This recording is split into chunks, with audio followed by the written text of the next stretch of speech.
మోషే పెద్దవాడైనప్పుడు విశ్వాసమును బట్టి ఐగుప్తు ధనము కంటే కూడా క్రీస్తు విషయం నింద గొప్ప భాగ్యమని ఎంచుకున్నాడు.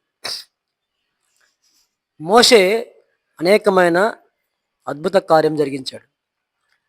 ఐగుప్తులో ఉన్న ప్రజల్ని దేవుడు మోషే ద్వారాగా విడిపించి నడిపించాడు. అదేవిధంగా మోషే ఐగుప్తు ధనం కంటే కూడా క్రీస్తు విషయం నింద గొప్ప భాగ్యం ఎంచుకున్నాడు. అంటే విశ్వాసమును బట్టి మోషేకు అటువంటి ఆలోచన వచ్చింది. నిజంగా విశ్వాసము కంటే ధనము ఎక్కువ కాదు. కాబట్టి మోషే దేవుని కొరకు నిలబడ్డాడు, దేవుని కార్యం జరిగించాడు. అదేవిధంగా దేవుడు చెప్పిన పనిని ఎంతో విజయవంతంగా ముందుకి నడిపించడంలో సందేహం లేదు.